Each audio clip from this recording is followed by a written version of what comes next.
Bueno, lo primero que tienes que hacer para intentar ser alcalde yo creo que es tener el compromiso muy claro y muy firme de servir a los ciudadanos, ¿no? Yo creo que ser alcalde es una profesión hoy en día que es bastante complicada. Complicada no solamente por la labor que hay que desempeñar, ¿no?, para poder ser alcalde, sino complicada por la percepción social que hoy en día tiene esta labor profesional. Y luego, fundamentalmente, para poder ser alcalde, la gente tiene que confiar en ti. Es decir, te tiene que votar, tienes que hacer alguna propuesta, tienes que solventar los problemas de los ciudadanos y, sobre todo, tienes que tener muy claro que es un cargo para servir, para ayudar a quienes en esos momentos pues representan la localidad, el pueblo o el municipio que vas a representar, ¿no? Yo creo que todo el mundo no puede ser alcalde, igual que no todo el mundo puede llegar a ser electricista o llegar a ser carpintero o a ser profesor de universidad. Yo creo que tienes que tener, las personas que quieren dedicarse al servicio público o al compromiso con los ciudadanos, pues tienen que tener una cierta pasta, ¿no? O sea, tienes que tener una pasta especial de, en primer lugar, conocer cómo es esta profesión y, en segundo lugar, tener un compromiso muy claro, tener una gran dedicación. Ser alcalde no puede ser todo el mundo. O sea, ser alcalde significa estar constantemente pendiente de ayudar a los ciudadanos, estar constantemente al día de cuáles son las necesidades, los problemas que tienen tus conciudadanos e intentar solventarlos de cualquier manera posible. Muchas veces hay un desconocimiento social por parte de los ciudadanos de la labor que tienen esos ediles y esos alcaldes, ¿no? Es una labor muy difícil, todos los días hay problemas, todos los días suceden cosas en los municipios que hay que intentar solventar. Hay muchas veces que son imprevistos, pues con cuestiones, accidentes, roturas de una tubería que pueden dejar sin luz o sin agua a una determinada zona, y todo eso es el día a día. Yo creo que no todo el mundo puede ser alcalde, yo creo que solamente deben ser alcaldes aquellas personas que tienen muy claro la labor de la política y sobre todo la labor del servicio público, ¿no? Hay quienes defienden la teoría de que la corrupción está muy ligada con la falta de profesionalización de la política, ¿no?, de quienes ejercen la política. Yo creo que muchas veces la corrupción no tiene que ver con la falta de profesionalización, tiene que ver con la falta de ética personal y de ética profesional. Es decir, cuando alguien roba dinero de los demás, no es porque no esté perfectamente capacitado o no tenga la profesionalidad suficiente para ejercer su labor, sino sencillamente porque no tiene la ética, es decir, es una persona que está tomando lo de los demás como suyo propio.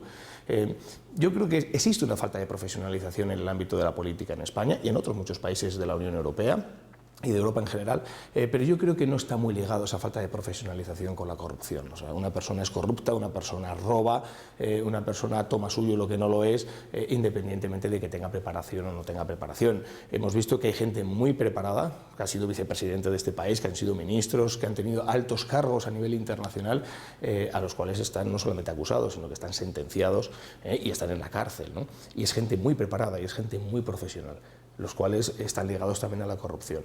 Yo creo que para ser alcalde, para poder representar a los ciudadanos, tienes que tener claras varias cosas. En primer lugar, tienes que ser muy humilde, y sobre todo tienes que tener en cuenta de que si estás ahí es porque ha habido gente que ha querido que tú estés ahí. Por lo tanto, nunca puedes perder de vista esa humildad, que igual que te han colocado, te pueden quitar, y que estás para servir a los ciudadanos y que no estás para servirte de los ciudadanos. Y en segundo lugar, tiene que ser muy prudente. Una persona que quiere ser alcalde, una persona que quiere representar a los demás, que quiere estar al frente de un municipio, de una ciudad, tiene que ser lo suficientemente prudente como para saber que lo que él diga va a tener una repercusión social y que él ya no es una persona concreta, sino que está representando a toda una ciudad. Y por lo tanto, tienen que tener una cierta preparación, pero sobre todo tienen que tener la conciencia muy clara en este sentido. Yo creo que en unas elecciones municipales se mira la sigla, pero sobre todo se mira a las personas que encabezan esas siglas. Y voy a intentar explicarme. Hay determinados municipios, evidentemente en las elecciones municipales no podemos generalizar, porque no es lo mismo la candidatura a la alcaldía de Madrid, de Barcelona, de Valencia o de Sevilla, que a la alcaldía de un pueblecito que tiene 1.200 habitantes, ¿no? Evidentemente en las grandes ciudades se vota mucho más sigla, no tanto la persona que encabeza esas siglas o la personalización de ese partido político, mientras que en los pequeños municipios, en esas ciudades pequeñitas, en esas aldeas, en esos pueblos, se vota muchísimo más a la persona. Es decir, muchas veces ni tan siquiera se piensa de qué partido es, sino que estás votando a Manolo, el del bar, o estás votando al presidente o al empresario de esa zona, ¿no? Por lo tanto, las siglas tienen mucho que ver, el partido político al que uno pertenezca pues, está vinculado, pero las elecciones municipales son muy peculiares, tienen una idiosincrasia muy diferente a las elecciones que pueden ser las generales, evidentemente las presidenciales, o las que pueden ser incluso las autonómicas, en donde ya hay varios municipios, donde hay varias provincias. Las elecciones municipales son muy de cercanía, muy de proximidad, y los candidatos tienen que hacer mucha calle, como nosotros decimos. O sea, tienen que hablar con la gente, tienen que pulsar lo que sienten los ciudadanos, cuáles son sus problemas, tienen que hablar con ellos, tienen que escucharles, y eso es mucho de persona y no tanto de sigla. Pues no lo tengo del todo claro que el sistema de listas abiertas sea beneficioso para el país. Conozco algunos países en América Latina en donde tienen el sistema de listas abiertas y muchas veces se convierte en un auténtico problema. ¿Por qué? Porque todo el mundo se podría presentar, incluso dentro de los propios partidos políticos. Ya no estaríamos hablando de las primarias, unas primarias regladas, unas primarias en donde existen unos procedimientos para poder presentarte, el registro de una serie de firmas, sino que estaríamos hablando de que cualquier persona podría presentarse por cualquier partido político. Evidentemente tendría que estar afiliada, tendría que ser militante. Hay algunos partidos políticos en algunos países los cuales pues, tienes que tener un mínimo de años de militante para poder presentarte. Creo que generaría muchísima confusión. O sea, si en estos momentos a través de las listas cerradas existe todo el problema de la corrupción y demás, imagínense unas listas abiertas en donde nos encontraríamos a lo mejor por 7 o 10 candidatos por el Partido Popular, otros 10 candidatos por el Partido Socialista. Las elecciones serían tremendas, habría un derroche de dinero tremendo. Habría que mirar a ver de dónde se sacaría en todos esos candidatos el dinero para financiar las campañas electorales. Es decir, yo creo que la corrupción se acrecentaría. Cuantos más candidatos, más posibilidades de fraude, ¿no? Yo creo que tenemos una excelente posibilidad de candidatos y de alcaldes. Yo creo que muchas veces somos demasiado críticos con nosotros mismos, pero no solamente los españoles, habitualmente cada país suele ser muy crítico con su propio país. Yo creo que una persona que dedica su vida a intentar solventar los problemas de los demás ya merece un cierto respeto. Independientemente de que haya casos concretos, porque no podemos olvidar que los casos de corrupción son casos muy concretos, muy llamativos y mediáticamente pues muy al día, pero claro, nos quedamos con los 10, 12 o 15 casos de corrupción, pero no nos quedamos con los otros 20.500 casos de alcaldes que están haciendo bien su labor, muchos de ellos incluso sin tener remuneración económica, porque en muchos municipios incluso las alcaldías y los concejales no cobran dinero, ¿no? Y están haciendo una labor y están dedicando su tiempo.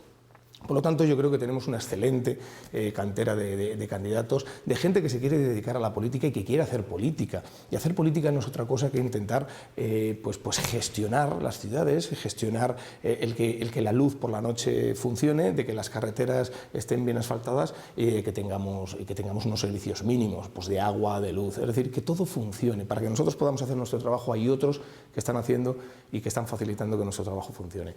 Creo que se merecen muchísimo respeto todos los candidatos que hoy en día nos encontramos de cara a las elecciones municipales. Se merecen un enorme respeto por parte del resto de los ciudadanos. ¿Por qué? Porque van a dedicar parte de su vida en intentar atendernos. Y no conozco, ya llevo algunos años trabajando en esto, no conozco a ningún alcalde ni a ningún candidato, ni conozco a ningún político que quiera hacer daño adrede a otras personas o que dice, me voy a presentar alcalde para intentar fastidiar al pueblo. O sea, no conozco a ninguno de ellos. Lo podrán hacer mejor, lo podrán hacer peor, se equivocarán más o se equivocarán menos, siempre teniendo en cuenta de que se van a equivocar, igual que nos equivocamos nosotros en nuestros trabajos, ¿no? Pero si tenemos respeto, si tenemos y les ayudamos en su trabajo, a todos nos sería muchísimo mejor. Hombre, yo creo que estas elecciones municipales y autonómicas van a ser peculiares, van a ser distintas a las que hemos venido viviendo en los últimos años en este país, sobre todo por la emergencia de dos grandes partidos, no, dos partidos políticos que se están convirtiendo en grandes, ¿no? O se están convirtiendo en alternativa a los dos grandes partidos que existían hasta el momento, el Partido Popular y el Partido Socialista. Ahora tenemos a Ciudadanos y a Podemos que van a ser la llave de gobierno en muchísimos lugares.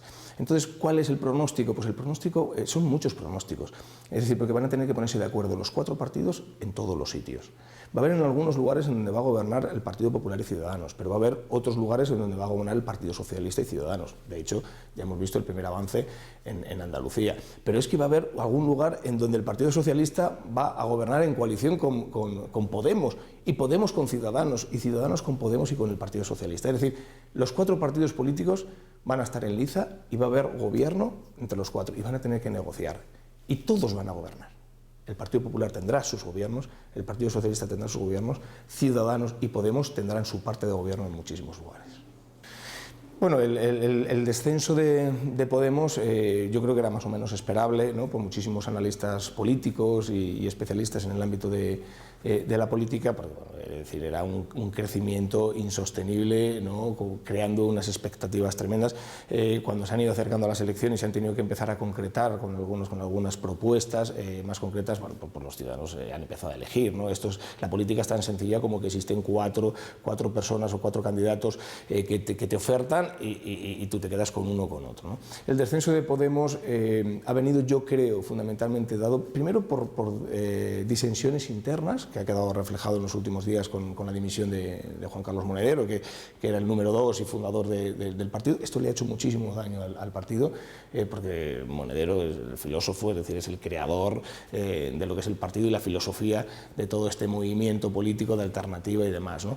Creo que le va a hacer muchísimo daño. Y el ascenso de Ciudadanos, bueno, pues es un partido que ya venía con una cierta trayectoria, es un partido político que ya está gobernando, ¿no? O cogobernando en algunos municipios, en algunos lugares, y es donde los ciudadanos españoles están viendo que puede existir una mayor estabilidad. Es decir, en Podemos la gente dice, bueno, es expectativa, es posibilidad, ¿no? Pero Ciudadanos ya es una certeza, ¿no? O sea, Ciudadanos ya sabemos qué es lo que hace, ya tenemos resultados en algunos otros lugares, y la gente, yo creo que estamos en un momento en donde España pues sigue estando en crisis, aunque los datos económicos pues estén mejorando, o los macroeconómicos estén mejorando, pero seguimos teniendo muchísimos problemas sociales, ¿no? Y económicos, y por lo tanto los ciudadanos no quieren tampoco muchísimos experimentos. Es decir, cuando existe la crisis, la gente se vuelve muy conservadora, en el sentido de que no quiere muchos cambios para evitar todo esto, ¿no?